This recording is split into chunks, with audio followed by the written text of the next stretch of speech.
വാർത്തയിലേക്ക്. ഡാമുകളിലൂടെയുള്ള സീപ്ലെയിൻ സാധ്യതയിൽ ആദ്യ പരിഗണന നൽകുന്നത് മലമ്പുഴയ്ക്കെന്ന ടൂറിസം വകുപ്പ് മന്ത്രി പി എ മുഹമ്മദ് റിയാസ്. ഈ സാധ്യത ഫലപ്രദമായി നടത്താൻ സാധിച്ചാൽ പ്രദേശത്ത് വലിയ മാറ്റമുണ്ടാകുമെന്നും അദ്ദേഹം പറഞ്ഞു.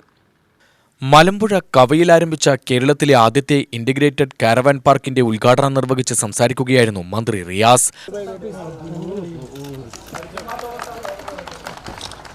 ഡാമുകളിലൂടെയുള്ള സീപ്ലെയിൻ പദ്ധതിക്കായി ബജറ്റിൽ തുക വകയിരുത്തിയിട്ടുണ്ട്.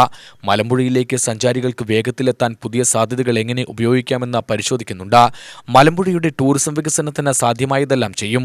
ഡെസ്റ്റിനേഷൻ വെഡ്ഡിംഗിന്റെ കേന്ദ്രമായി മാറാനുള്ള സാധ്യതകളും മലമ്പുഴയിലുണ്ടെന്നും അദ്ദേഹം പറഞ്ഞു. കാരവൺ എന്ന പോളിസി പ്രഖ്യാപിച്ചപ്പോൾ അത് ലോകം തന്നെ കേരള ടൂറിസത്തെ ശ്രദ്ധയോടുകൂടി നോക്കുകയായിരുന്നു. കേരളത്തിൽ ഇത് എങ്ങനെ മുന്നോട്ട് പോകും, എന്താവും ഇതിൻ്റെ സ്ഥിതി? ഇതിൻ്റെ ഭാഗമായി കുറേ ഇൻസെൻറ്റീവ്സും മറ്റും ഗവൺമെൻറ് പ്രഖ്യാപിക്കുകയുണ്ടായി. മറ്റു പല വകുപ്പുകളുടെ സഹായത്താൽ അത്തരം ചില നീക്കങ്ങൾ ടൂറിസം വകുപ്പ് നടത്തുകയുണ്ടായി.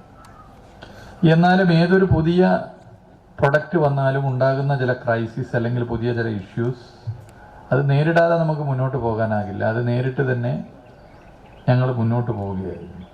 പലതും അതിലൂടെ പരിഹരിക്കാൻ സാധിച്ചു. അങ്ങനെയുള്ള ഘട്ടത്തിലാണ് കേരളത്തിൽ കൂടുതൽ കാരവൺ പാർക്കുകൾ ഉണ്ടാകേണ്ടതിൻ്റെ ആവശ്യകത പൊതുവെ ഞങ്ങൾ വിലയിരുത്തിയത്. കൂടുതൽ കാരവൺ പാർക്കുകൾ ഉണ്ടെങ്കിലേ കൂടുതൽ കാരവണുകൾ ഇതിൻ്റെ ഭാഗമായി വർദ്ധിക്കൂ എന്നുള്ളതൊരു യാഥാർത്ഥ്യമാണ്. അപ്പോഴാണ് അതിൻ്റെ ഏറ്റവും വലിയ സാധ്യത മലമ്പുഴയിൽ ഒരു കാരവൺ പാർക്ക് എന്നുള്ളത്.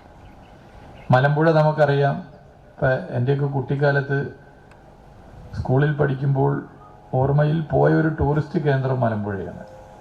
അന്നേ ആളുകളൊക്കെ സ്കൂളിൽ പഠിക്കുമ്പോഴും മറ്റും ഒരു സഞ്ചാരത്തിൻ്റെ ഭാഗമായി പോകാൻ ആഗ്രഹിക്കുന്ന ടൂറിസ്റ്റ് കേന്ദ്രമാണ് മലമ്പുഴ. മലമ്പുഴ മാന്തുരുത്തിയിലുള്ള Kava eco camp and caravan പാർക്കിൽ നടന്ന പരിപാടിയിൽ എ പ്രഭാകരൻ MLA അധ്യക്ഷത വഹിച്ചു. Tourism director Shikha Surendran, Malampuzha grama panchayat president Radhika Madhavan, caravan park managing director Sajeev Kurup എന്നിവർ പങ്കെടുത്തു.